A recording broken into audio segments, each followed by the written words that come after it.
So what was the talk title? Momentary escape. Yes, talk title this morning, is momentary, but momentary escape. Lots of momentary escapes. It's a way of talking about avoidance, how we get away from things, how we avoid. Lots of those out there.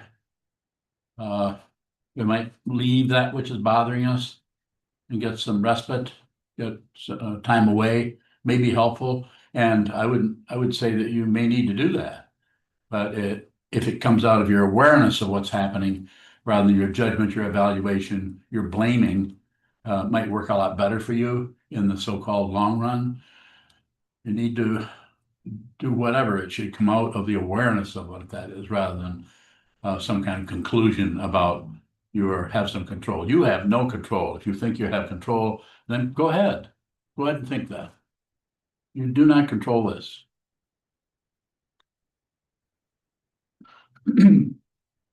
Momentary escape. Even meditation could be a momentary escape from the crap that's happening in your life. If you're having a really great deal of difficulty in your life, you think, "Oh, I need to go meditate." You probably don't. You probably need to actually sit there in the middle of that blizzard or that difficulty and receive that, what's coming to you. If you've been meditating for 15 or 20, 30 years, you're probably just getting close to what you need to see. This takes a long time. You can't do this in a few weeks, a few months, a few years. You cannot do it. I'm not saying you won't. There are possibilities, very rare, when this is going to happen in a few years. Even 10 years is not very much from the point of view that I'm looking from, which is like half a century. 30 years ago, I was not doing this. I was still practicing. I was still functioning as a what? Student. I was functioning as a student of both of my teachers. Actually, I had more than that, but two main teachers. Student, receive, try to contemplate this, try to understand this, study with others. Buddha, Dharma, Sangha, teacher, receive the teacher, what the teacher says. Pay attention to the teacher. Dharma, study the Dharma, all the Dharma, down through the centuries, everything that you can get your hands on or get your eyes in front of. Study it, look at it, read it, contemplate it, reflect on it, consider it. Lots of ways of talking about what the Buddha said. And do it with community, with other people who share your intention to see the truth, not share your opinions, your ideas, or your judgments, but share your desire, your wish to see the truth yourself, to see what the Buddha was pointing at 2,500 years ago. Everything is dependent. There are no separate beings anywhere. This is an illusion. Life is suffering. Everything is impermanent. Everything that shows up in the illusion goes away. That which does not show up cannot vanish. This is what you are fundamentally. But you can cover this up not only this lifetime, and you don't have to believe anything I'm saying. Please don't. Don't believe anything. You find out. Go here. Go within and see it yourself. See it yourself. That's all I'm recommending that you do. See it yourself. I'm not trying to control you. Live your life. Pay your taxes. Vote independent. Don't vote at all. Do whatever you want to do. Don't get your identity, your authority, or your opinions or anything from anyone, including your ego, your self-centeredness, your thoughts, your emotions, your memories. Don't ignore them. Give them the benefit of the doubt. If thoughts arise, observe the thoughts, watch them come and go. Look at those thoughts. Use your what? Intelligence to see what it is. If you do that, if you're training your mind, if you're doing this day after day, week after week, month after month, year after year, eventually in this lifetime that is yours, you may be 20 years old, you may be 30 years old, you may be 60 years old, 70, whatever you may be. Spend some time, just hold still, just watch. hold still, and just observe. Call it meditation, call it whatever you want. It's just an awareness practice. You can do this. And if you do this, you will be aware of when you are taking a hiatus from your suffering, from your difficulty. And you are probably going to need to do that on occasion. Pull back, get away from that. Isolate yourself from that distress, from those triggers, or those actual causes. Trigger is not a cause, it's just a trigger. But it could look like, until you see that you're triggered by that the emotion is actually yours, your responsibility. No one did anything to you. Nobody pours crap inside of you. That's your feeling emotion. When I say your, not yours, the independent person, but yours, the consciousness that is appearing temporarily as a human form. You're not actually a human. It just looks that way. If you think you are, then you'll continue to try to solve human problems, and you'll join together with other humans and form the Elks Club, which is not incorrect. Go ahead, form clubs, do whatever you want. But very necessary, as I see it, as I understand it, is to be aware of what happens, not manipulate it or control it, or see what's the right thing to do or the wrong thing. If you're caught in looking for right and wrong, or should I or shouldn't I, from the perspective of this old man sitting here, I'm just watching you go in circles. Just about every student I've ever had, and including myself as a student, is going in circles. You get better, you get worse. Have you noticed? What else would it be but a circle? You feel pretty good today? And then things fall apart and don't go so good, and then you don't feel so good for about 3 days or 3 minutes, 38 minutes. And then something happens and start to feel a little better, a little bit more optimistic. This is an illusion. If you understand what I'm saying, you can at least take this little bit of advice or recommendation or something. You won't care how you feel. If you're concerned about how you feel and you keep trying to stop negative feelings and puff up positive feelings, you're just going to continue to be on that teeter-totter of life that most people, billions and billions of people are suffering from this. They don't have to do that, but they likely will continue because they don't have anyone to even suggest there might be another way of doing this, which is what? Just look at it. Just observe. This is all the Buddha did 2,500 years ago, is just be aware of what showed up in front of him. If you study the teachings, the Nikayas, this is basically an ancient language, but this is basically what he was talking about there. Sorry. Shoto bowing. That area where there's that circular chasing after feeling better. My situation, it feels like there's that going on, but at the root, there is a physical thing that I can possibly improve. Like I can work on my body. Mm-hmm. Is there still a spinning quality to trying to get the body in shape? Not necessarily. So that's why you can't figure it out. You have to address it directly as it is, where it's at, in the very situation that it's in.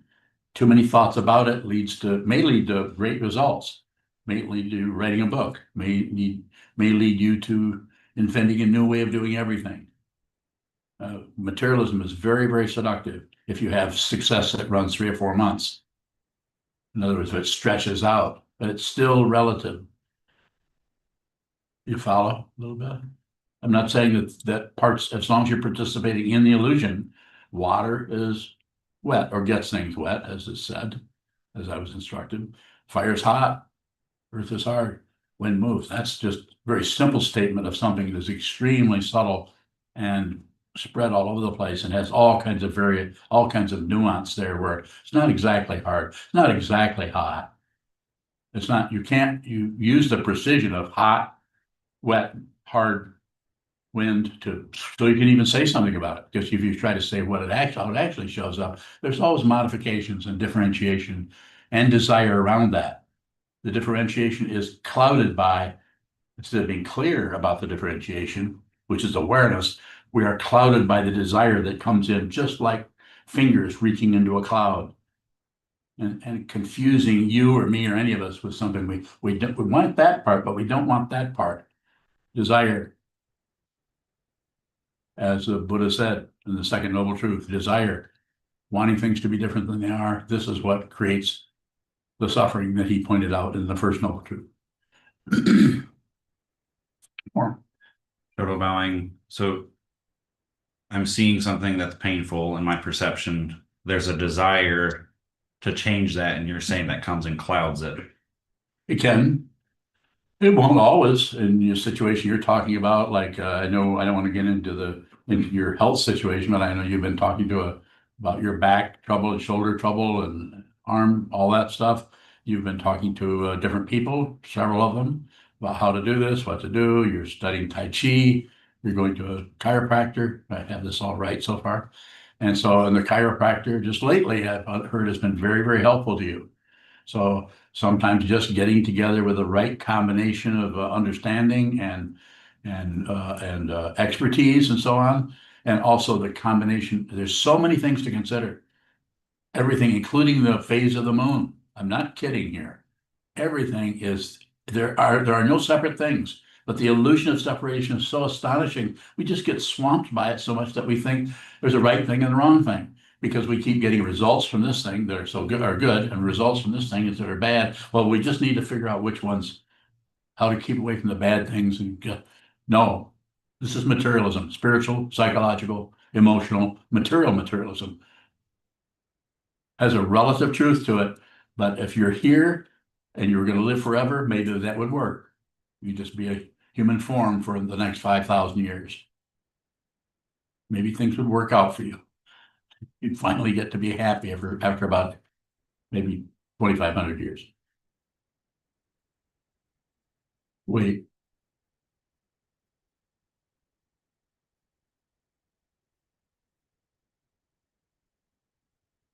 If you see what this is, then you'll also see what all of that is. Instead of saying, well, I shouldn't have done this, or I should have done that, or if I just could have, all this speculation around that reinforces the illusion that there's a separate being here. No separate being. There's something, but it's an illusion. It's unreal. But what is real, what is true, is completely still and it's completely silent. You can find that. That is possible. It's not exactly like finding it, but the closest image we can come up with, that I can come up with, and others have come up with, is kind of uncovered. You see, if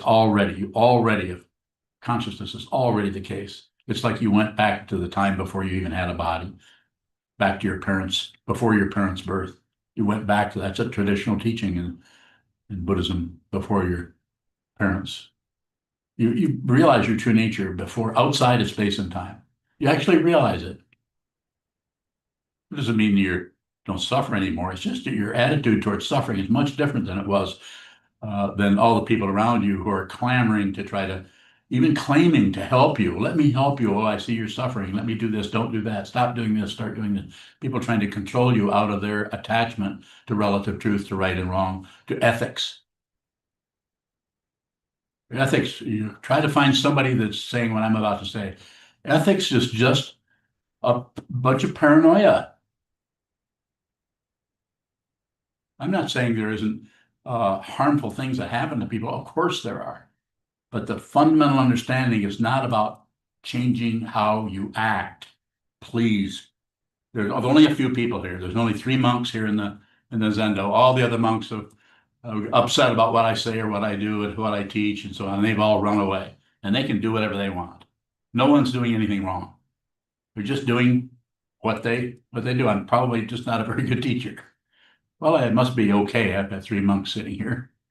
And you're here, so you're listening to me. I'm just saying, just consider it. I'm not trying to control you.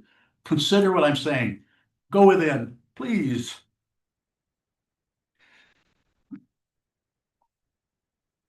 Don't get your ideas, your identity, or your right and wrong situation from anyone but consciousness only.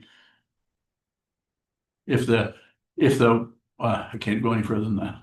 Further question, go ahead. Shadow bowing. You'll often talk about like no credential, or if you see this, you won't know it. But then Yes. there's the idea that we'll realize it. Is the only thing to realize, like you were saying, is it just that your attitude towards the suffering changes or is different? You see, if the suffering is arising, you just see that it's dependent arisen. So the self-centeredness at some point, probably earlier on, has already been seen through. You see there really never was a self in the skandhas. Form, feeling, perception, concept, consciousness never really added up to a person. So you've already done kind of the early work on it. You've seen that, but you still are hooked on other. And that other could be anything from another person or another feeling or another thought, the otherness of it. So it could be a person, could be a feeling, could be a combination of those two. You see, you see there's no one here. It's called a Pratyeka Buddha. There's a name for it.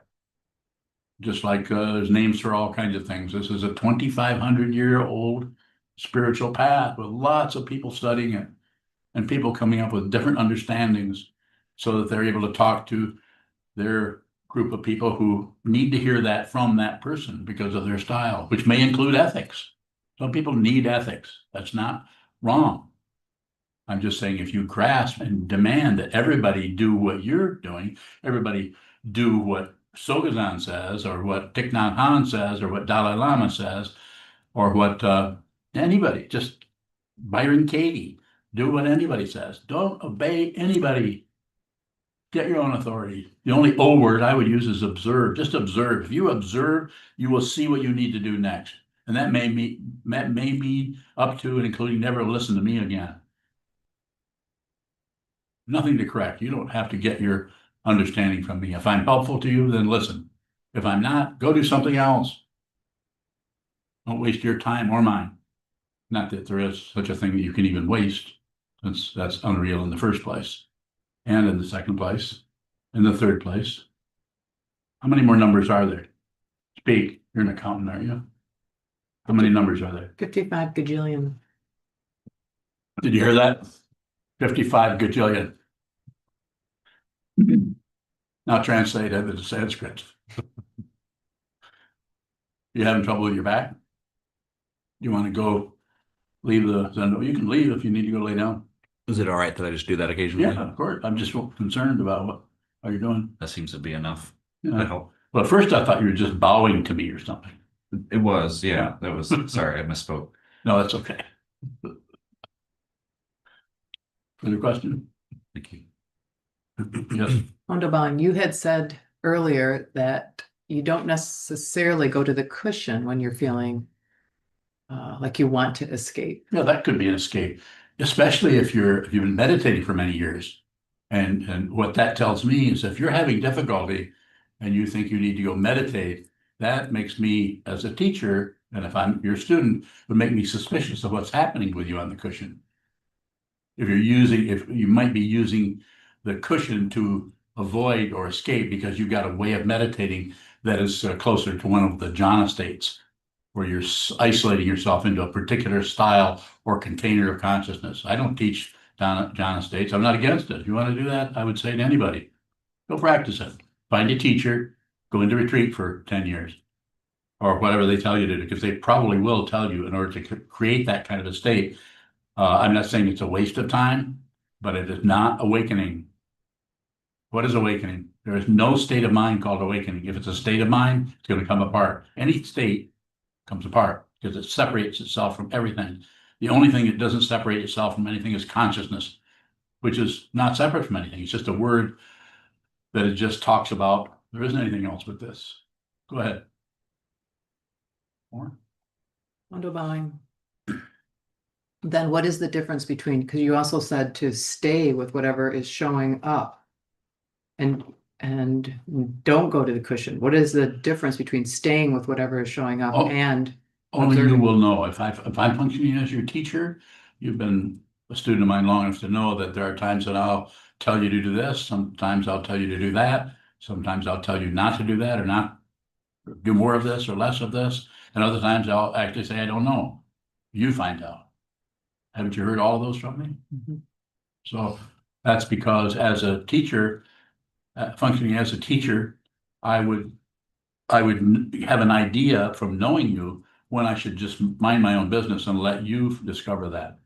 But if I see that you're using meditation to isolate yourself so you don't feel so bad, and so you feel more kind of stable, that's not it. I mean, when I say that's not it, uh, that can be what was the name of the talk? Amazing escape, wasn't it? It was an A word. Absolute escape, arbitrary escape, temporary escape, Momentary. momentary escape. Thank you. It's momentary. I mean, it's not that even doing that, even going to the cushion and seeing that you're actually eventually, after maybe a few years, few months, few days, whatever, seeing that you've been using meditation to escape aspects of your life because you've learned how to stabilize yourself. This is why I don't teach shamatha vipassana. I practiced it for 3 decades. I'm not saying it's wrong. If you're studying under a Tibetan Lama, he or she, do what they say. If you have a connection, spiritual connection, do what they say. You don't listen to me, listen to them. They're probably going to teach you shamatha vipassana and creation completion practices. Don't miss your life. Receive the karma that comes towards you, including a teacher from the Kadampa tradition or the Sakya tradition or the Gelugpa tradition or the Nyingma tradition or the Soto Zen or the Rinzai Zen, or no lineage at all. You do that.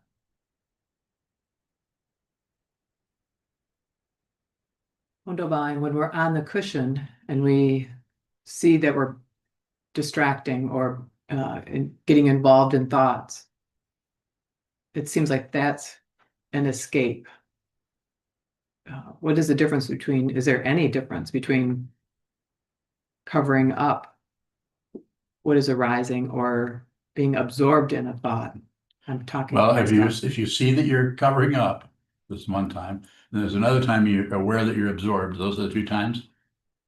Okay, you're aware of those, right? Mhm. If you do, the difference is they're different if you do anything with them, and they're the same if you're just aware of them. Just aware. You do not have to improve. The improvement is a relative idea that is smeared all over the spiritual path.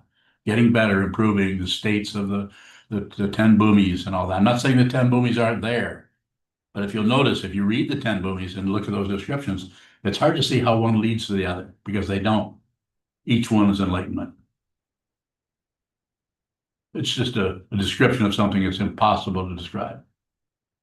They're talked about in different ways because of the great number of personalities that show up at that particular Dharma gate.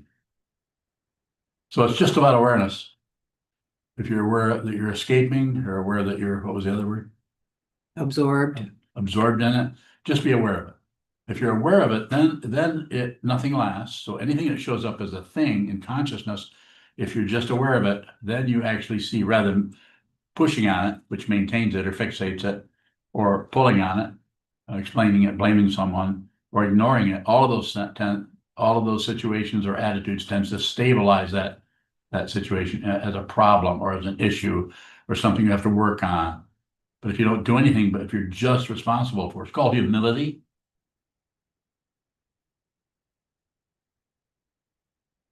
In terms of the ego, it's humility. It's just allow the feelings to arise in you. You aren't going to help anybody if you're trying to correct everybody. And you're not going to help anybody if part of your project is trying to correct yourself or live up to some kind of ideal. You follow that more? Just aware.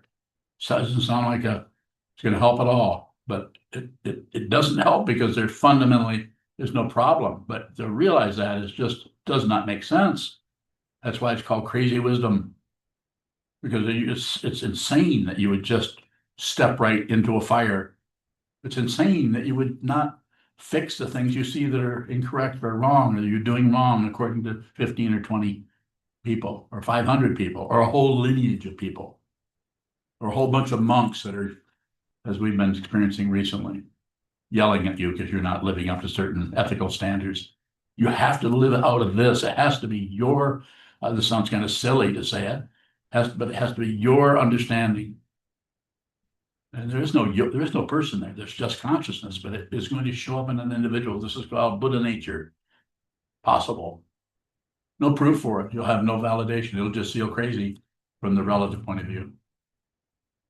More? On divine, so when, because this path is so difficult, Yes. it seems like you're saying that escape or a break is okay as long as you're aware of it. Kinda. Is that true? Is what true? To take a break from the difficulty Yes. of this path. Yes, but have it come out of your awareness of it. I mean, you could talk, if you have a teacher, you could actually talk to the teacher about that. You're, in a sense, you're in a different situation than I was in. I could not talk to either one of my teachers. One of them kept avoiding me. Coben. I couldn't get a hold of him because I didn't insist. Because I always had too much pride to insist. I didn't want to look like I was that desperate, you know? So I didn't. And so therefore, before I could actually talk to him, he died.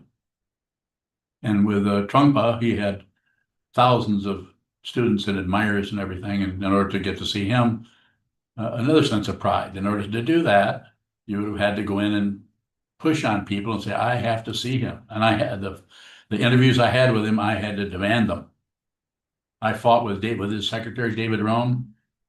I fought with all kinds of barriers to seeing him. And they were deliberate barriers.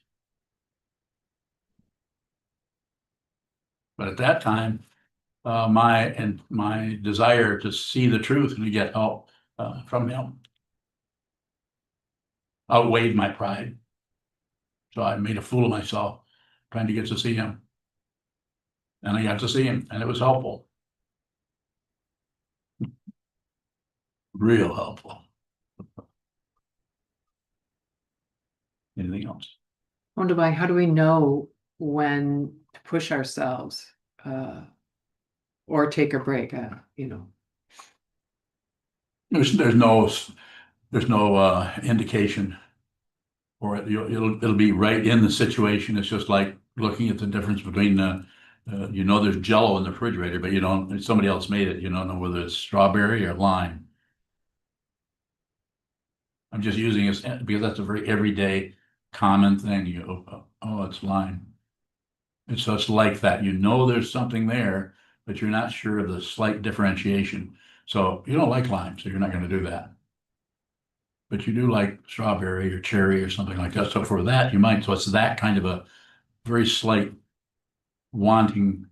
It's tied in with desire, but it's not. There's no demand. You just see that I really need to go take a break. Lime.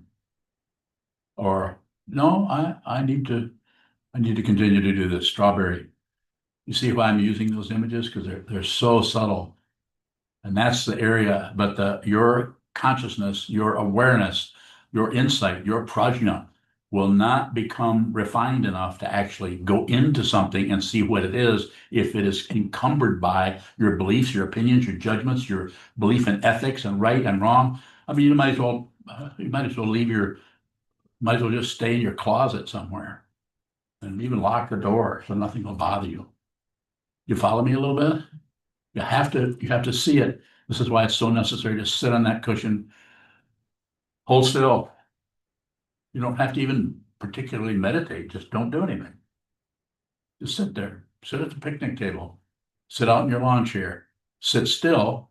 Sit symmetrical if you can, or sit like you do here. You're a fully ordained monk. You sit here in the Zendo. You've gone into long retreats. What's the longest retreat you've done? 30 days? Couple of those? One and one intention. How long is an intention? 8 days. What happened? You gave up, got lazy, lost your willpower. Got rained out. Rained out by situations. No. Some clouds. Anything else? Yes, sir. Chokoda bowing. When you said the word humility, Yes. I wondered, the question came up, what's the difference between humility and humiliation? Same.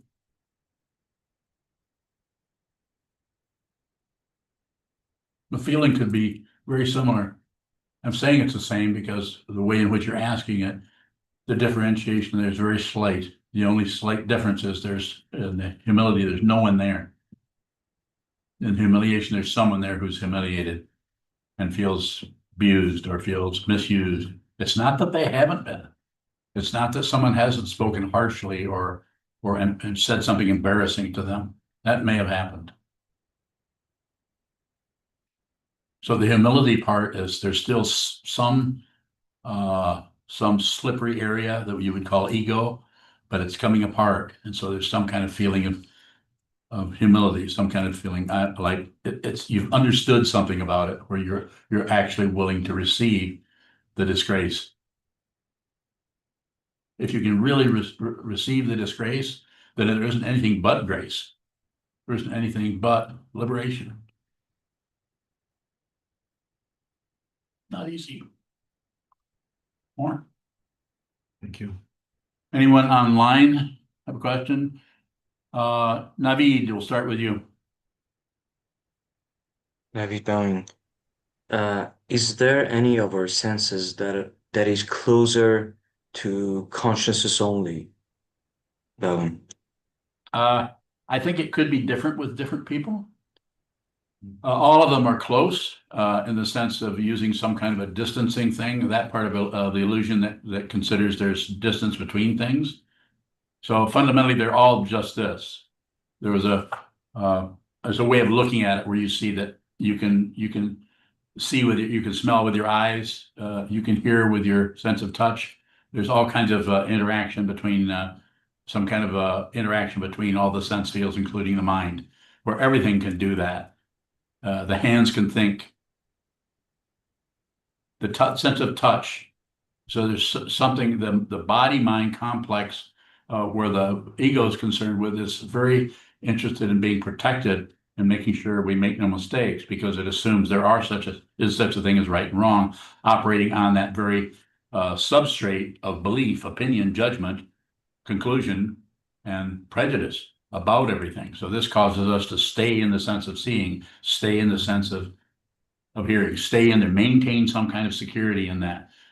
I teach a class called Opening the Eye Mind, OTEM, which there's a book coming out on that at some point, that all it's really doing is helping you to look at something and just use your visual consciousness and to set aside as a series of exercises that helps you set aside your thinking process so you can just experience something in front of you just with visual consciousness.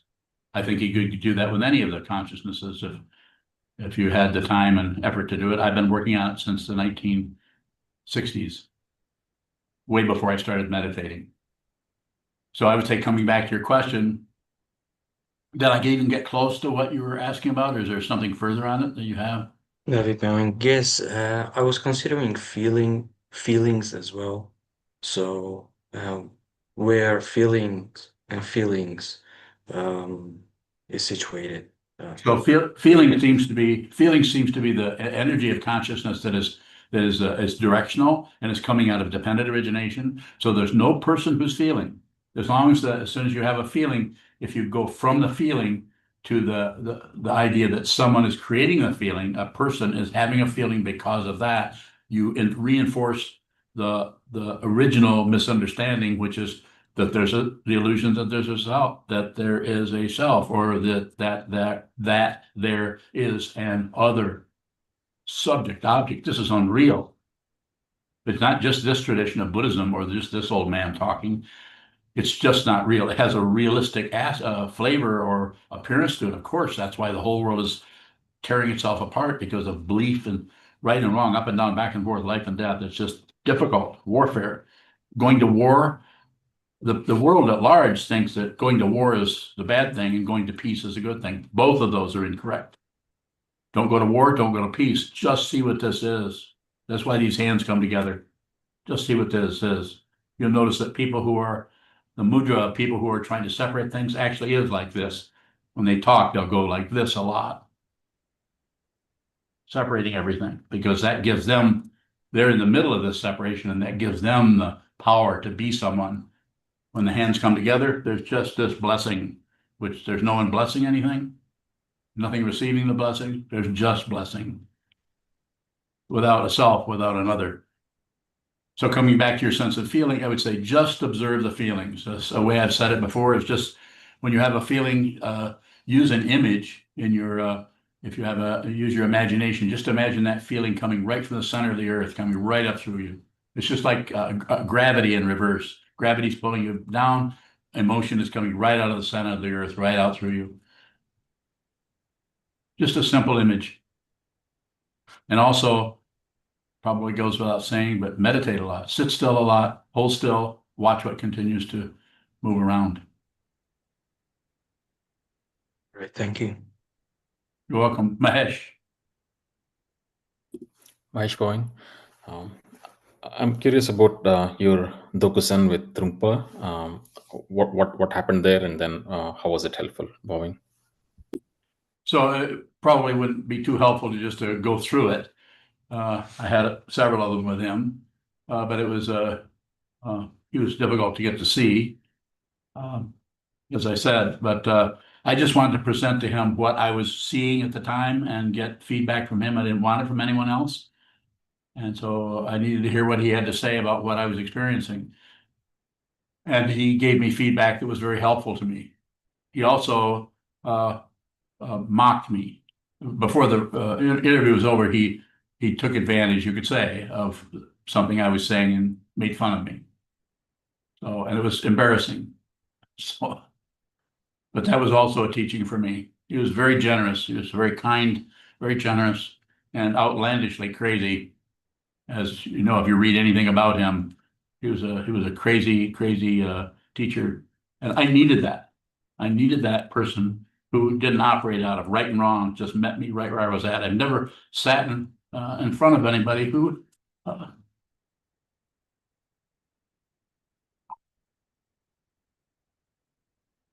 was completely present. I can't do what he did. I can just be his student. That's all. Further, Mahesh? No, I think thank you, yeah, Bhavin. Welcome. James.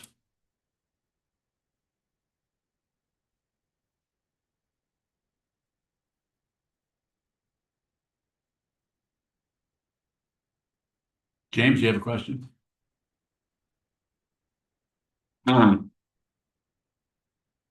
James, you have a microphone switch.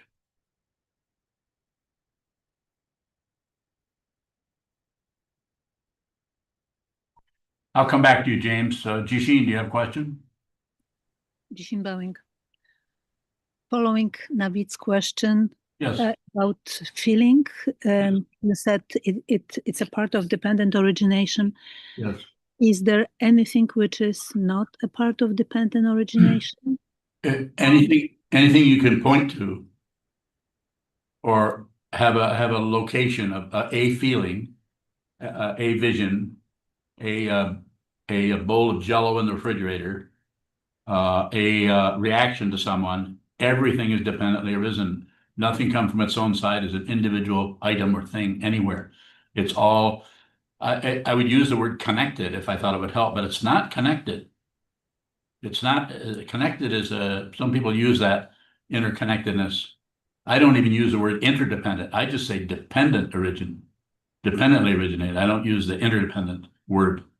Praticca samutpada, dependent origination. So everything that arises that is originated is dependent. It can't come by, and nothing can come up in the illusion by itself. Yes, go ahead, Jishin. Thank you. Is there a difference between feeling which comes first and then thoughts are following it versus thoughts coming and creating a feeling associated with that thought? I'm following the question, but the question is phrased in such a way that I'm not sure what it is you want to know. And I would like to address what you want to know rather than get tangled up with that in that question. Not that your question isn't clear. I'm just saying it leads to more tangles. What do you want to know? Is feeling which is coming before the thought different than the feeling as a reaction of the thought?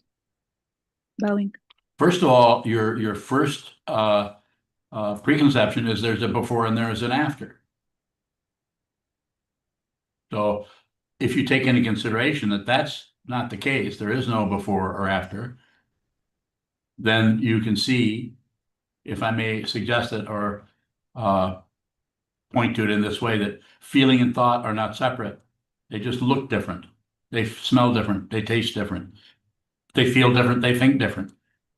But it's just something arising in consciousness. One has a very crisp, solid kind of form, like it's a structure of some kind, called a concept or forskanda, thinking. And the other one has more of a mushy, flowing, indiscernible kind of, but with a lot of energy, because it's not confined by the shape of a concept. Shape of a concept allows us to put another one there, and actually think about something and build a goddamn skyscraper. Big deal. It's going to come down. But the emotion, what are you going to do with the emotions? What can you do with those slithery, moving, beautiful, seductive, painful, flowing aspects of consciousness that don't seem to have a form to them? And sometimes they are mixed right with the thinking process in such a way.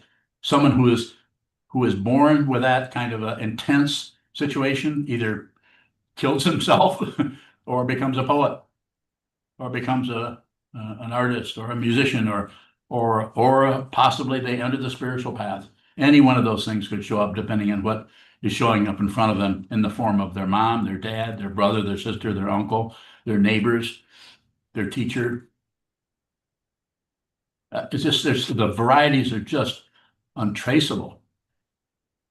Well, coming back to your question again, look at the before and after part and then ask me a question, okay?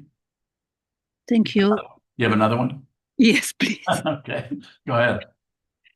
Is there a suffering without someone calling it suffering? Yes.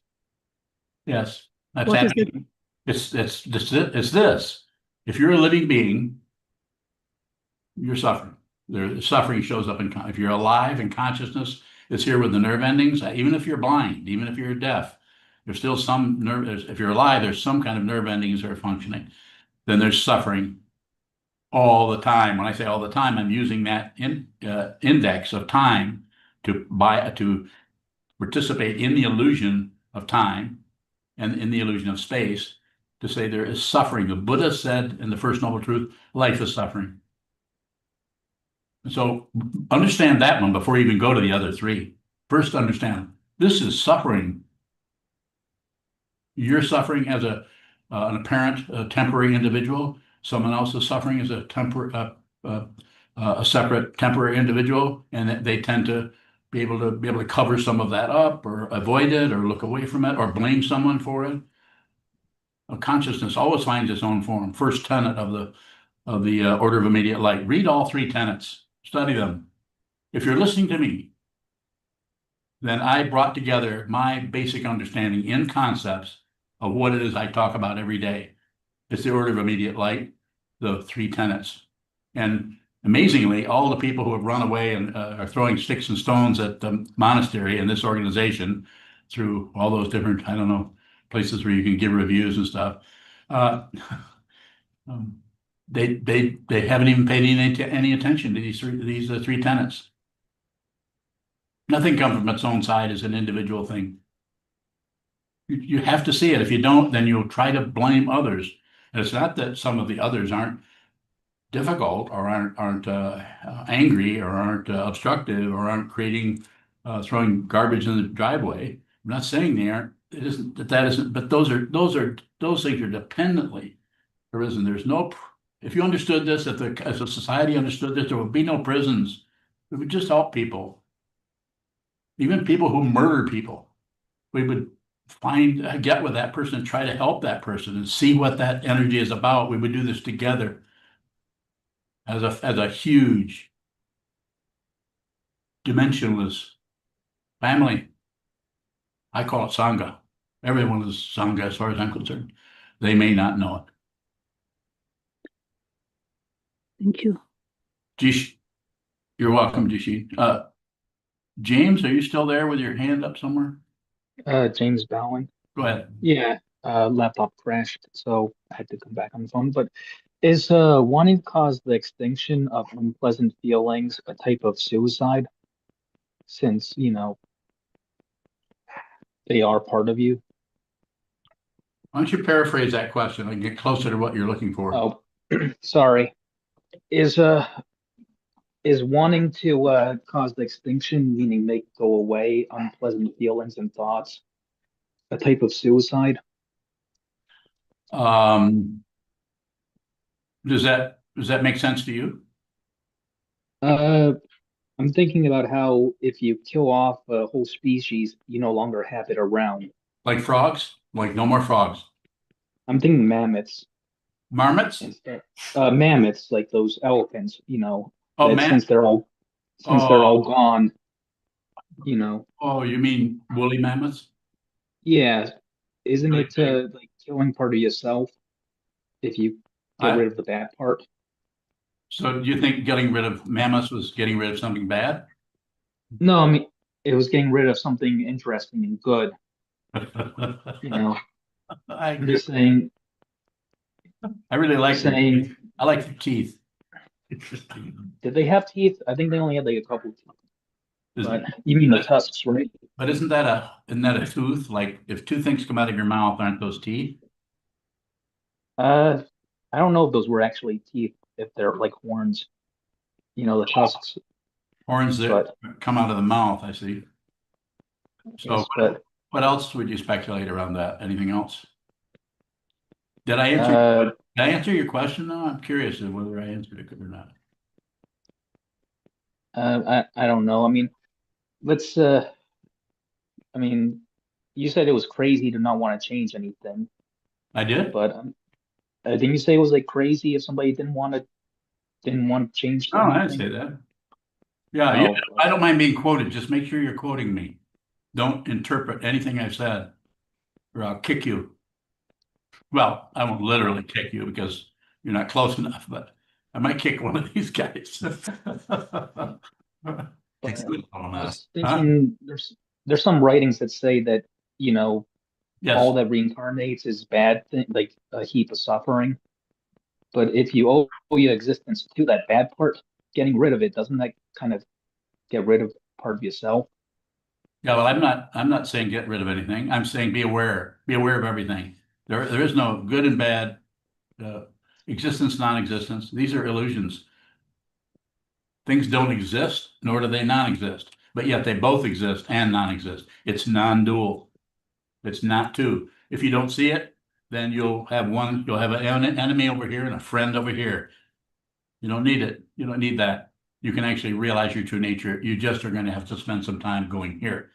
When I say go here, I'm just saying sit down anywhere. You don't have to literally go in the center of your rib cage. I'm just saying this consciousness, form, feeling, perception, concept, consciousness, this consciousness. Look at this without adding, subtracting, or dividing. Don't do the math at all. Just receive. Okay. Why does art make people angry? What? Why does some art make people angry if it's not real? Um, I don't know. What do you think? What what uh, art, what art makes you angry? I don't know, bad people. Is that art? I mean, they can be artists. Oh, okay. Uh, Ask me a further question, then we'll go on and see if there's any more questions. I think Udao has a question. Well, all I'll right. answer one more question of Pe- yours, and then I'll move to Udao. All right. If somebody is seeing their dream and they know their dream's not real, why do they have a reaction like it is a real thing? Because they're scaredy cats. Cowards? No, I wouldn't say that. Coward's much different than a scaredy cat. Okay. Thanks. You're welcome. You make it so easy for me, James. Go ahead, Udao. Bowing.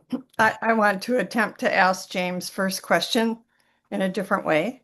Okay. So the sixth precept says don't kill, Yes. no killing life. And you've said, Which one says that? oh, I think it's the first precept. It is first, yes. Go ahead. Yeah. And you've said don't kill, starting with your own thoughts. Yes. Do we actually own our thoughts? Bowing. Not really, but there's an image. There's just like we don't, the person across the room is not really over there. It's a projection of our own consciousness, of our own mind. So when I say don't kill, I'm just saying be aware that some things are rising up and you're getting rid of them. So don't kill anything. And that brings our attention to seeing how we can't stop, but object to things or get rid of things or push things away or even up to even killing them. Some people go so far they get so wound up in the polarity of their mind they actually take the life of another person. But that starts out with fighting with your thoughts. It may not go that far. The karma that shows up in your lifetime or anyone's lifetime may not go so far as to actually take the life of another person. My father was killed in World War II. He was 26 years old. He did not want to go. He tried to resist going. He couldn't. This was in early 1940s. There was no conscientious objector thing going on then. He went in and he was killed when he was 26, and he probably killed a lot of people before that happened to him. I don't think he wanted to do that. So sometimes we kill people because we are ordered to do so by people who want to control everybody and have all kinds of reasons why they do that. And I'm not interested in getting into the politics of any of that stuff, but you do not have a lot of say-so about that. It looks like it. More? No, thank you. Milka, Milka Bowing. I have a couple questions from YouTube. very good. Thank you. Thank you for thinking YouTube. Appreciate it. Ath in the UK asks, is it better sometimes to wrestle with extreme anxiety rather than being that anxiety? Bowing. I think it is. I think it's and I would say it's up to the individual, up to you. There might be a time when you might want to fight with it and wrestle with it a little bit. I would say if you've been meditating a lot, then all kinds of things can show up as, shall we say, appropriate to shut it down, to go away, to go and sit more. This is when you're slowly becoming your own meditation teacher, so to speak. And if you have a good teacher, then that person will support you in becoming your own guide. But you might have to listen to that other person for a while. You might have to listen very closely about what they're saying about how you're working with your mind stream. So coming back to your question, I would say it's very situational there. I say if I were to talk to you a lot more about your situation, I may recommend either one of those directions or may encourage you. If you seem to be going in a particular direction, I probably would encourage you in that way. I don't know if I'm getting close to what you're asking about. I would emphasize the area of situational, just to use those two words. That just lays it out as well. If it's this way, then you have to do that. If this way, you have to do that. That's not a good idea to just have a bunch of standards to live up to. Don't do it. Live your life without any guardrails. You can do it. You're not going to hurt yourself or anybody else. Fundamentally, nothing is threatened anywhere. Realize it. Realize it. If you actually realize it in your heart, in your chest, in your consciousness, in your everything, and everywhere, it'll spread everywhere. Go through all the walls. It's everywhere. There's no separation. You're not a separate being. You won't be concerned whether you even continue to live. If you realize that, there'll be no decisions to be made. Everything is obvious. You won't see right and wrong. You just see suffering everywhere. Everyone you meet, you look right in their eyes, you see suffering. You also see how they cover it up. People will refuse to be genuine. They'd rather be an artificial, non-suffering person.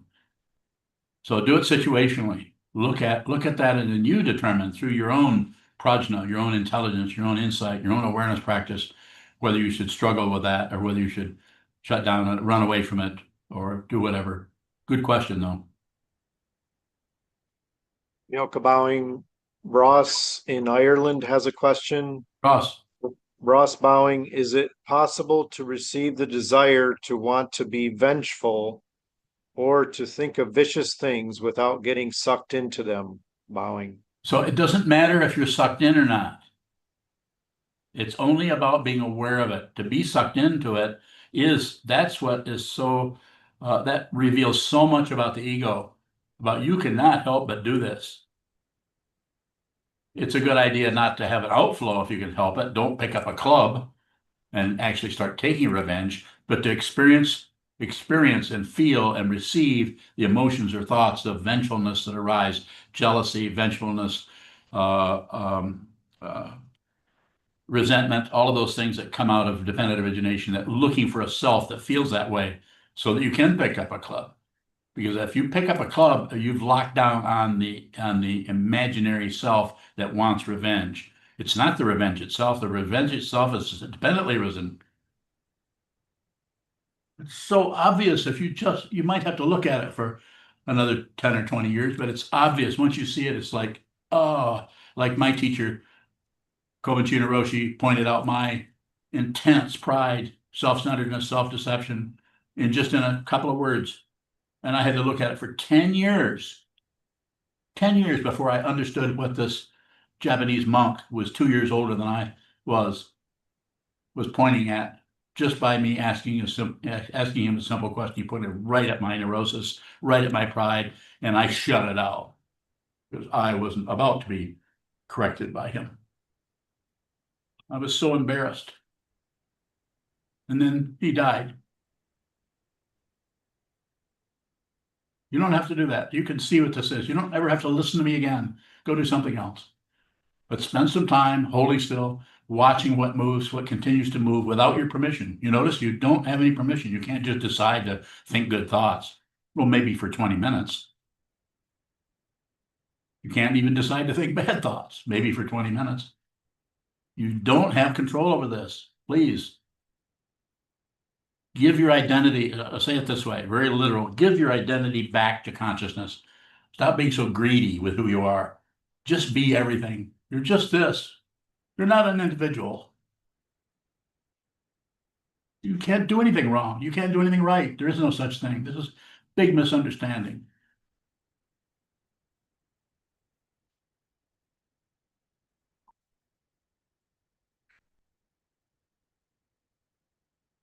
Is there a final question?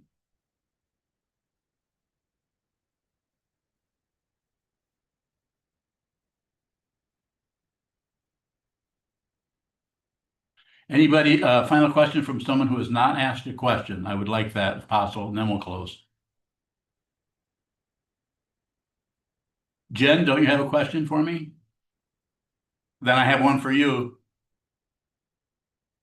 Does that say bad seed on your shirt? Yes, I like that.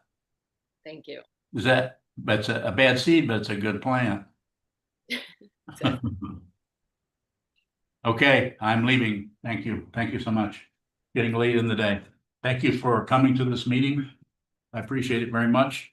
Thank you for your questions, and thank you for considering the responses I made.